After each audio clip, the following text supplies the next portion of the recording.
하나님의 아들이 있는 자는 생명이 있고 하나님의 아들이 없는 자는 생명이 없다 그랬는데 도대체 이 예수라고 하는 분이 어떠한 분이기에 예수를 소유했으면 생명이 있고 예수를 소유하지 못한 사람은 교인은 될런지 몰라도 영생을 소유하지 못한 사람. 도대체 이렇게 좋은 예수를 나는 왜 17년 동안 모르고 지냈나? 어떤 사람이 예수에 대해서 이렇게 묘사를 해놨더라고요.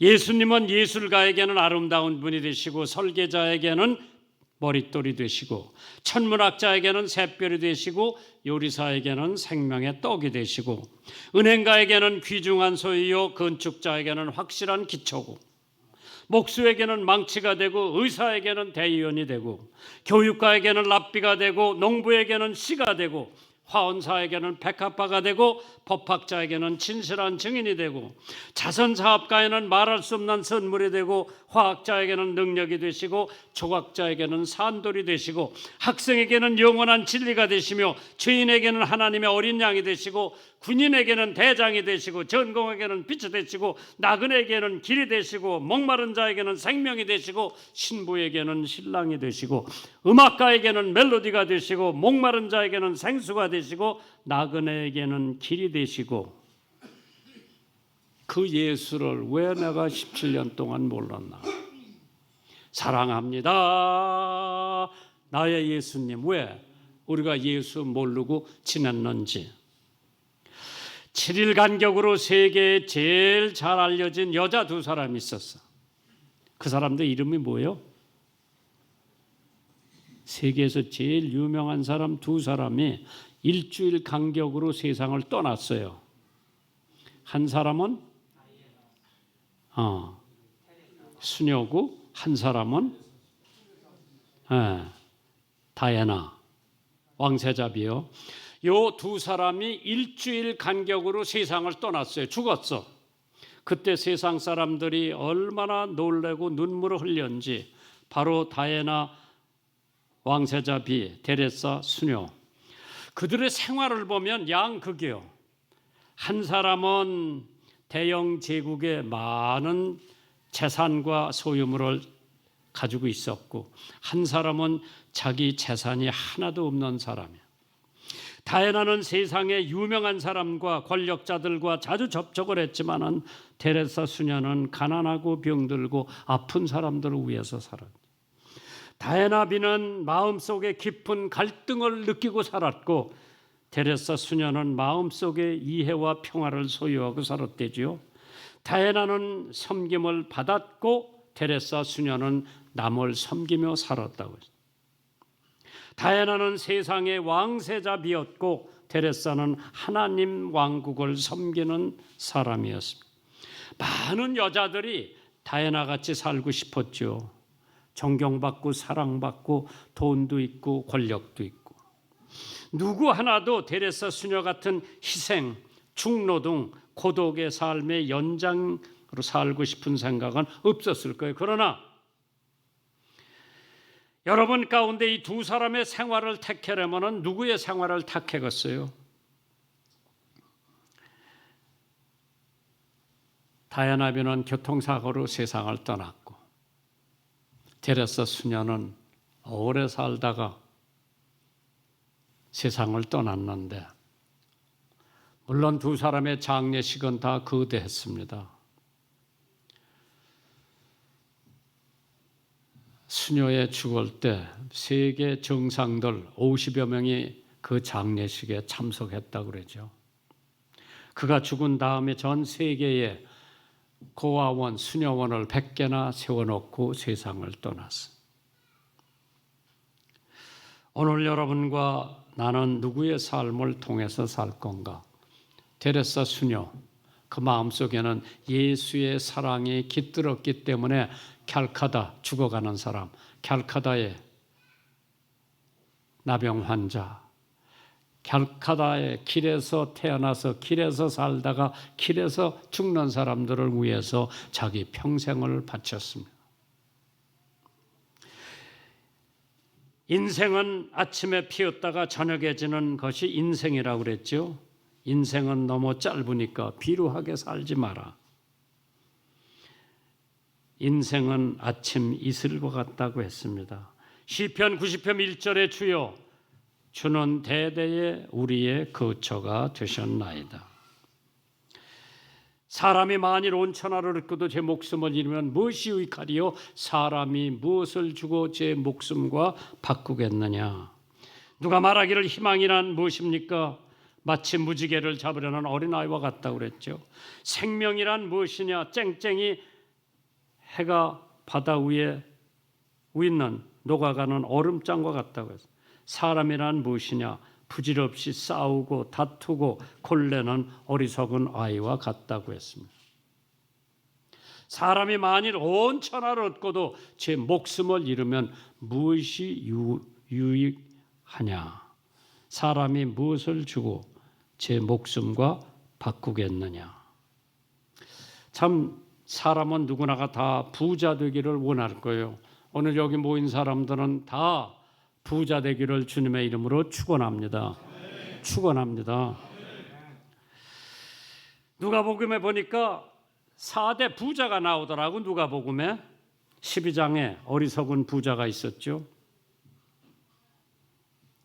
어떤 부자냐 하면 농사를 지었는데 얼마나 풍년이 들었던지 곡간이 모자라서 창고를 헐고 더 큰 창고를 거기다 곡식을 잔뜩 싸놓고 야 먹을 것이 많으니까 이제 편안히 살자 생각을 했을 때 하나님께서 오늘 네 영혼을 가져가면 필요 없잖아. 어리석은 부자가 있었어요. 누가복음 16장에 부자와 나사로가 있었다 그랬어요. 성경에 보니까 부자는 매일 파티를 하고 나사로는 거지인데 둘이 다 죽었어. 하나는 천국 가고 하나는 지옥 갔어. 부자가 지옥에서 올려다 보니까 자기 집에서 구걸하던 거지가 지금 천국에 있는 거예요. 그래서 아브라함더러 저 나사로를 혀끝에 물을 찍어서 혀에 좀 바르게 여기다 보내달라고 그러니까 여기하고 거기는 커다란 구렁텅이가 있어서 못 간다 그랬어. 그러면은 우리 형제가 5인데 우리 형제들이 이곳에 오지 않게 지옥에 오지 않게 나사로를 보내서 복음을 전하라고 그러니까 나사로가 아니더라도 거기 선지자 복음 전하는 사람들이 많으니까 그 사람들한테 들어라. 그게 16장에 나오는 부자와 나사로예요. 18장에 나오는 부자 청년이 있었어요. 청년이 어떻게 이렇게 부자가 됐는지 아마 자기 아버지가 재산가였나 봐. 청년이 부자인데 예수님 쫓아와서 무릎 꿇고 내가 어떻게 해야 영생을 얻느냐고 물어봤어. 그러니까 예수님께서 10계명을 얘기해 주는 거예요. 부모를 공격하라, 간음하지 말라, 도둑질하지 말라. 이건 내가 어려서부터 다 한 건데 내가 뭐가 부족해서 구원을 못 받습니까? 물어보니까 네가 가지고 있는 재산 다 팔아서 가난한 사람들에 주고 나를 따라오라 그러니까 이 사람이 너무나 재산이 많아서 그 얘기를 듣고 슬픈 기색을 하고 예수님을 떠났다고 그랬어. 마지막 부자가 누구냐? 누가복음 19장에 나오는 삭개오라고 하는 부자가 있었어. 키가 작고 예수가 그 동네 온다고 그래서 나가서 예수를 좀 만나려고 하니까 인산인해로 사람들이 많아서 키가 작으니까 못 보니까 여기 목사님처럼 키가 크면은 저는데 안 보이는 거예요. 그래서 에이 뽕나무에 기울러갔어. 예수님 보려고 뽕나무에 가보는데 예수님이 거리 지나가시다가 거기 있던 모든 관중은 관심이 없고 뽕나무를 바라보면서 삭개오야 내려오너라. 급히 내려왔다고 그랬어. 내가 만약 네 것을 토색한 일이 있으면 네 곱을 갚아주겠다. 그때 예수님께서 이 집에 복음이 들어왔다고 그랬어. 부자 4사람 중에서 복음을 듣고 구원받은 사람 한 사람밖에 없어. 그러니까 성경에 부자는 천국에 들어가기가 어려우니라. 못 들어간다고 안 그래서 어렵다고 그랬어. 왜? 재산 때문에. 돈을 사랑함이 일만 악의 뿌리가 된다 그래서. 저는 누구보다도 가난을 체험해 본 사람이에요. 내가 어려서 보리밥만 먹고 살았어. 보리밥도 많이 없어서 하루에 두 끼니씩 먹고 살았어. 내가 가난을 면해보기 위해서 이 다음에 내가 정치를 한다고 생각을 해본 사람이야. 우리 육춘 형네가 있어서 육춘 형. 면서기를 했어. 일본 정치 때, 외정 때 면서기. 그 집이 둘째 아들이 나하고 같은 반에서 공부를 했어요. 그래 그 집에 가서 걔 데리고 같이 학교 가려고. 야, 그런데 그 집에 가니까 청어 구워 먹고 외간장에다가 아주 쌀밥에다가 바다 넣어서 비벼 먹고 그러는 걸 보고 저거 한 숟갈만 줬으면 안 주는 거야. 내가 이 다음에 잘하면 내가 정치회사가 장관 아니면 국회의원 해가지고 보리밥은 안 먹겠다. 그렇게 생각하고 있다가 6.25 동란이 난 거예요. 그때는 내가 다닐 때 중학교가 6년제인데 내가 4학년 때 6.25 동란이 난 거예요. 그런데 나는 6.25 난 것도 모르고 1950년 6월 26일 날이 월요일 날이요. 25일 날이 주일 날이요. 전쟁이 터진 날이 25일 날이요. 6.25 6월 25일 날이 자네들은 그거 잘 몰랐지? 전쟁이 일어난 날이요. 나는 수원역에서 통근차를 타고 서울 철도고등학교 국비장학생 시험 보러 갔어. 왜? 월사금 낼 수가 없으니까 너무 가난해서 나 국비장학금 뽑는 데니까 거기 가서 붙으면 내가 서울서 학교 다닌다. 전쟁이 일어났으니까 시험이 없는 거예요. 무기 시험 연장. 그래서 다시 기차 타고 수원 올라오니까 기차가 안 댕겨. 미아리 꼭에서는 벌써 이북 탱키가 막 오는데 인도교 건너가려고 그러니까 헌병 경찰들이 막고 못 건너가게 해요. 왜? 우리 인민군에게 절대 서울을 안 준다. 돌아가라 그러는데 우리 집이 수원인데 서울 가야 있을 데도 없는데 한강 뱃사장으로 내려간 거야. 보드를 다 갖다 놨더라고. 돈 벌라고. 나 보드 하나 탔는데 그 보드 20명 타면 꽤 해요.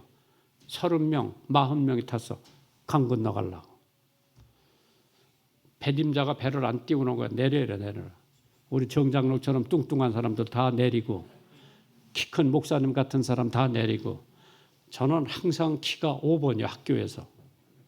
제일 작은 애가 1번, 2번, 3번, 4번, 내가 5번이라 키가 작아요. 나는 그때 처음으로 키 작은 게 얼마나 축복인지 몰랐어.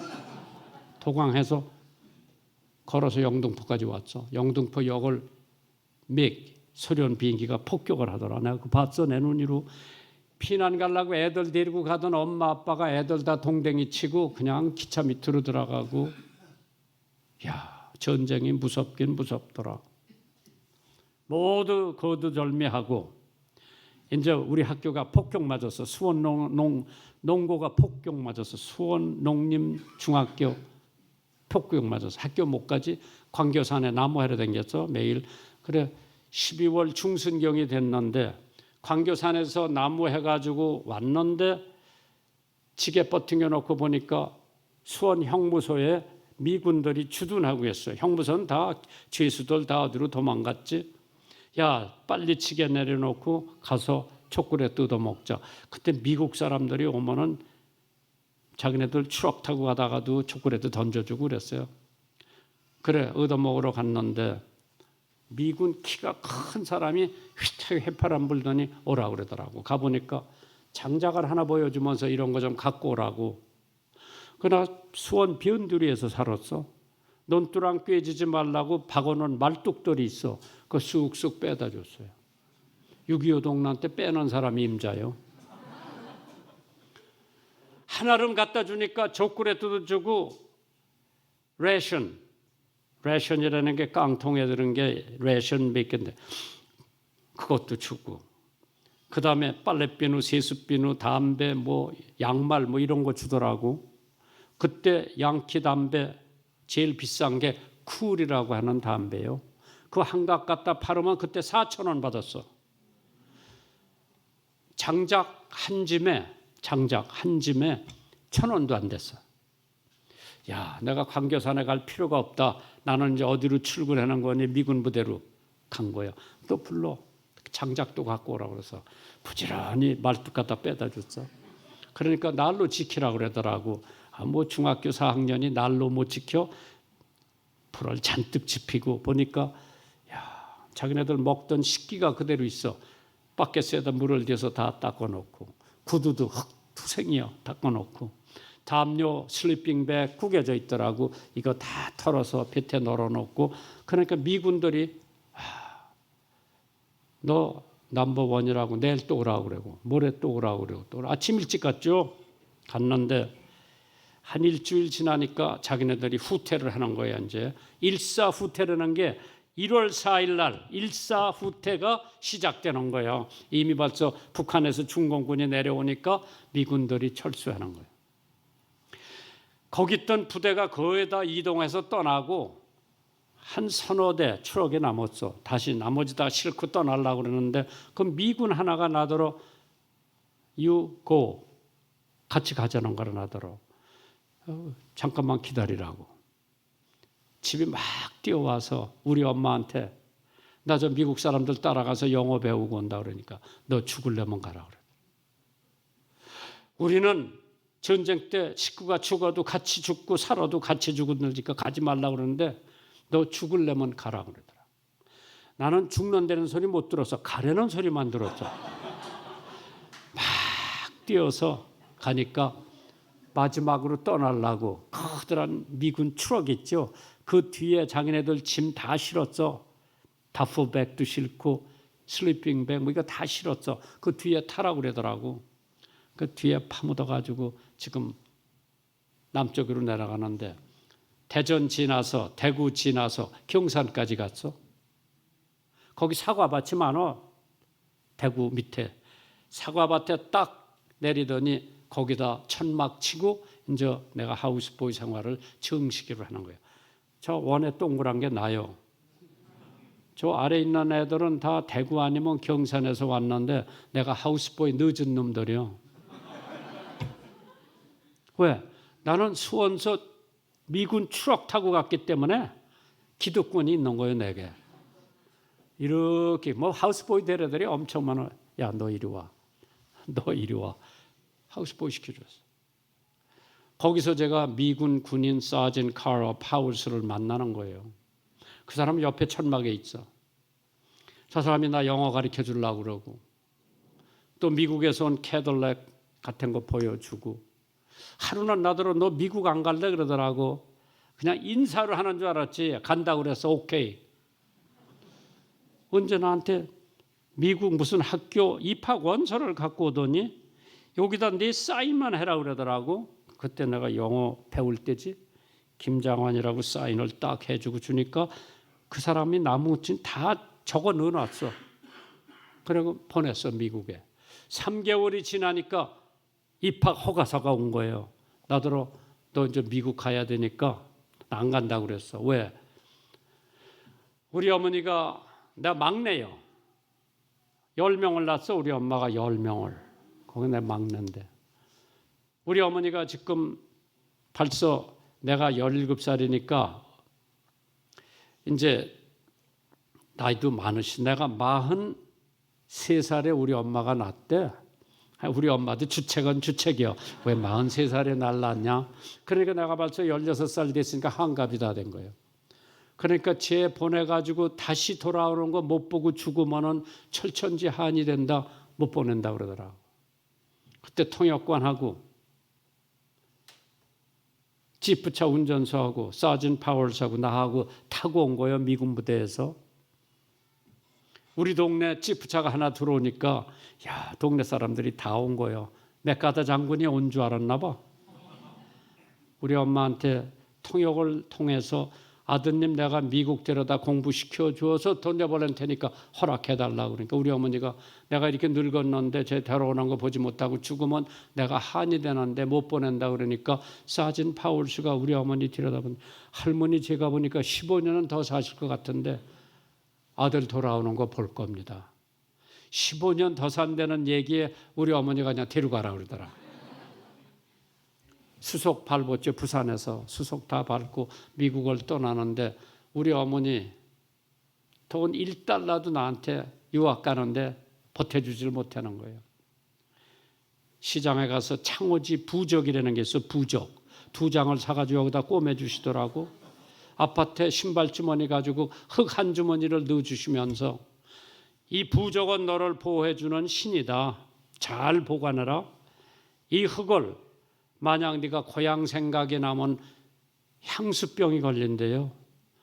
향수병이 걸리더란 이 흙을 다려서 그 물을 마시면은 향수병이 가신대. 근데 신발 주머니에 흙 한 주머니 하고 창호지 부적 2장 여기 써서 꿰매줘서 1951년 내가 비행기 타고 처음에는 배 타고 그 다음에 샌프란시스코에서 내려서 비행기 타고 버지니아까지 가가지고 거기서 이제 사우스캐롤라이나 밥 존스 대학교 부속 고등학교를 가는데 사진 파월스가 날 데리고 갑니다. 학교 딱 가니까 학생 재직 증명서, 성적 증명서 가져온 것 좀 보여달라고 그러더라고. 6.25 동란 때 학교가 불타가지고 내 성적이 다 타버렸어. 6.25 때 제일 감사한 게 우리 학교 폭격 맞아가지고 내 서류가 다.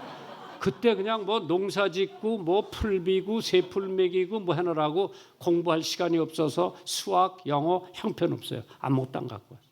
몇 학년 다니다 왔니? 4학년 다녀. 그게 고등학교 1학년이요. 미국에 4학년이. 그럼 너 3학년부터 다시 해라고. 그게 9학년이요. 미국에.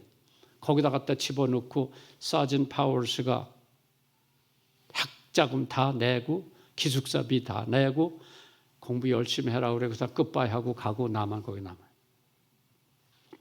야, 난 그건 무슨 학교인지도 모르고 일단 학교 갔는데 예수 믿는 학교요. 매일 아침 체압을 하고 학교 시작하기 전에도 기도하고 운동하러 나갔는데도 기도 먼저 하고 그게 그런 학교요. 나는 아무것도 모르고 그냥 기도하나 보다. 그런데 신학교 학생 하나가 내 기숙사방에 찾아오더니 너 예수 안 믿지? 안 믿지. 요한복음 3장 16절을 영어로 된 걸 딱 펴더니 For God so loved the world. 하나님이 세상을 이처럼 사랑하사 나한테 전도를 하는 거예요. 내가 30분 얘기를 차근차근 들어보고 한 가지만 물어봤어요. 내가 예수 믿으면 고향 생각 없어지느냐? 나 집 생각은 뭐 얼마나 많이 하는지, 엄마 생각 얼마나 하는지 모르고 비만 와도 울었어요. 석양만 봐도 울었고 영화 못 따라가고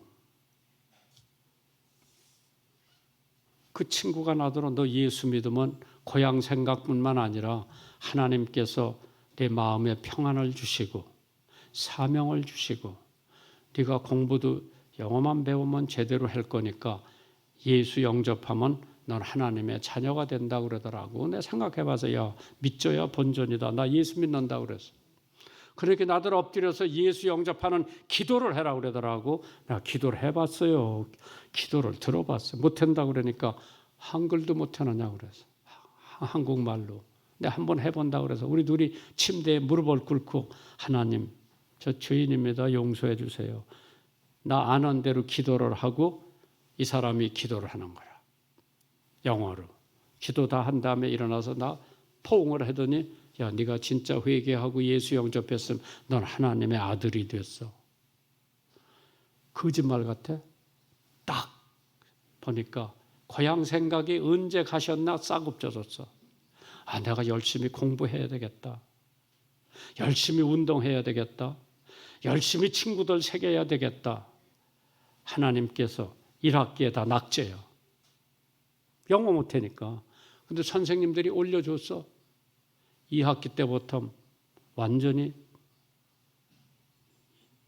하나님이 도와주셔서 공부도 다 우등생이 될 수 있었죠. 고등학교 4학년 졸업반에 왔어. 내가 이제 대학을 택해야 되는데 어디 가서 정치학을 공부하나. 기도하는 가운데 하나님께서 야, 너희 나라는 너 아니라도 정치할 사람 많다. 너는 신학을 가서 신학을 공부하고 믿지 않는 너희 가족들 가서 전도해라. 하나님께서 아주 강하게 사명을 주시더라고. 그래, 정치 포기하고 고등학교 졸업 맞고 바로 그 밥 존스의 신학부에 들어가서 대학 졸업 맞고 대학원 졸업 맞고 그때 저기 우리 저 학교는요 흑인도 한 사람도 없어요. 아주 완전히 백인만 있는 학교인데 어떻게 동양애가 거기 가서 살아남았어? 하루는 이제 대학교 졸업 뭐 한 1학년, 2학년 들어가니까 6.25 때문에 조금 내가 늦었잖아요. 한국 학생이 하나도 없어. 여학생이. 그런데 소문이 나서 학교에 여학생 하나 온대 한국에서. 그래 이제 가슴이 두근두근. 와서 봤는데 42살 먹은 노처녀가 하나 왔어. 내 상대가 아니라구나. 식당에 아르바이트 하는 미국 학생이 하나 있는데 키가 조그만데 밥을 얼마나 잘 나르는지 몰라. 내가 저 여자한테 장가 가면 굶지는 않겠다. 데이트를 신청한 거예요. 그 여자가 나한테 시집 와가지고 한국에 와서 60년이 지나도록 한 번도 다시 고향에 돌아가자. 미국 가자고 얘기를 안 하고. 그렇기 때문에 내가 중앙교회에서 45년 목회를 무사히 하고 마치고 은퇴를 해서 그동안에 빌그램 통역도 했고 침례교 아세아 총회장도 해봤고 세계 총회장도 해봤고 역대 대통령들 다 위에서 기도도 해봤고 전도도 해봤고 하나님께서 하우스보이 출신 백도 없어. 우리 형님들 고등학교 나온 사람 하나도 없어. 겨우 우리 셋째 형이 국민학교 나오고 야간 중학교 나올 그 정도예요. 참 힘들게 하우스보이로 유학을 가가지고 그 사진 파월스가 나 공부 다 대주고 내가 전도해서 그 양반도 예수 믿고 요셉이가 고등학교 수원서 졸업 맞고 신학교 간다고 그래서 미국 데려갈 때 성지에 가서 우리 식구들을 데리고 성지를 먼저 보고 가라. 갈릴리 한 번도 보지 못하고 베들레헴 한 번도 보지 못한 사람이 뭐 와서 베들레헴이 어떻고 갈릴리가 어떻고 요단강이 어떻고 너 이거 다 보고 가서 그때 나 공부시켜준 사람이 자기도 대학 졸업 맞고 공립학교 선생님이었어. 크리스마스 때 3주 동안 방학이 있어요. 내가 편지를 했어. 우리 가족이 성지에 갈 텐데 파월스 아저씨 같이 와서 일주일만 지냈으면 여한이 없겠다. 그분이 나한테 답장을 하는데 내가 예수 믿고 여태 침례를 못 받았는데 자네가 요단강에서 나 침례해 준다면 갈게. 1979년 그 양반이 비행기 타고 텔아비브 공항에 와서 내가 나가서 모시고 예루살렘에 와서 크리스마스 이브 같이 지내고 크리스마스 날 자동차 하나 빌려가지고 갈릴리 바다에서 요단강이 시작돼요. 거기 침례탕을 만들어 놨더라고. 나 공부시켜준 사람 데리고 침례 주려고 들어가는데 우리 집사람 요셉이 에설이 강가에서 지켜보고 있고 나 이 사람 데려가는데 요한이 우리 막내요 11살 됐을 때 아버지 나도 침례 못 받았어요. 침례 좀 주세요. 들어오라고 그랬어. 그래서 나 미국 데려다가 공부시켜준 사진 파월스. 내가 거기서 예수의 이름으로 성부와 성자의 이름으로 성령의 이름으로 침례 주고 요한이도 침례 주고 저 사람들 나오면서 나도 모르게 뜨거운 눈물이 내 얼굴에 흘러내리더라고. 아무것도 몰랐던 하우스보이. 미국 데려다가 대학원까지 공부시켜주고 다시 한국에 와서 우리 어머니, 우리 형제들 누님, 조카들 다 예수 믿고 완전히 김씨 가문이 변하고 더러는 전도사가 되고 목사가 되고 선교사가 되고 장로가 되고 권사가 되고 한 사람 미국 군인이 전쟁터에 와서 하우스보이 하나 새겨가지고 미국 데려다가 예수 믿게 하고 신학하게 하고 다시 한국에 돌아와서 그 군인을 요단강에 가서 침례를 줄 수 있었던 것은 사람의 계획으로는 불가능한 거예요. 하나님이 하시는 일이에요. 오늘 이 교회가 4주년을 지낼 텐데 참 어렵고 힘들게 여기까지 왔어요. 앞으로 이 교회는 부흥의 일로의 노인교회예요. 하나님 믿고 의지하고 믿지 않는 분들 또 믿다가 실망한 분들 지금 남양에 살고 있는 사람들이 50명만은 아닐 거예요. 5,000명도 될 거예요. 그 사람들 데려다가 교회를 채우고 내 교회를 짓고 하나님 앞에 영광 돌리는 귀한 교회가 되기를 주님의 이름으로 축원합니다. 다 같이 기도 한번 할게요. 머리 숙이고 눈 감고 제가 기도 한번 해드릴게요. 혹시 오늘 믿다가 실망을 했거나 오늘 처음 나 예수 믿기로 결심을 합니다. 강사 목사님 나 위해서 한번 기도해 주세요. 혹시 그런 분이 계시면 내가 특별히 기도해 드릴게. 그분 손 한번 들어주셨다 내려주시면 내가 기도할게요. 저 뒤에 두 분 계시네. 손 들고 계세요. 3분, 4분, 5분 손 들고 계세요. 6분 손 들고 계세요. 그분들만 일어서서 다른 분들 다 눈 감고 기도하세요. 그분 손 드신 분들만 일어서서 일어서세요. 기도 받으세요. 손을 가슴에 대고요. 저 따라서 한번 기도하세요. 소리 내서 저 따라서 한번 기도하세요. 사랑하시는 예수님, 저는 죄인입니다. 저의 죄를 용서하여 주시옵소서. 누구든지 주의 이름을 부르는 자는 구원을 시킨다고 하였사오니 제가 오늘 예수님을 영접합니다. 제 영혼을 받아 주시옵소서. 예수님 이름으로 기도하옵나이다. 여러분들 위해서 제가 기도할게. 쓰신 채로 제 기도 받으세요. 사랑하시는 예수님, 오늘 귀한 교회에 부족한 종이 왔습니다. 저희들의 발걸음이 헛된 발걸음이 되지 않도록 축복의 발걸음이 되게 하여 주옵소서. 그동안에 낙심을 하고 교회를 멀리 했다거나 오늘 누구의 초대를 받아서 이 교회에 나왔다든 하나님께서 저들 마음속에 임재하여 주셔서 예수 그리스도를 개인의 구세주로 영접하는 귀한 시간 되게 하옵소서. 저들이 사는 동안에 주님께서 불꽃 같은 눈동자로 지켜주시고 보호하여 주시고 구원받은 확신을 깨닫게 하여 주시고 나가서 열심히 전도하고 아침 저녁으로 성경 보고 기도하고 사랑을 베푸는 귀한 하나님의 역군들로 세워 주시옵소서. 저들 사는 동안에 물질의 축복과 건강의 축복을 허락하여 주시옵소서. 이루어 주실 것을 믿고 나사렛 예수님의 이름으로 감사하며 기도하옵나이다. 아멘.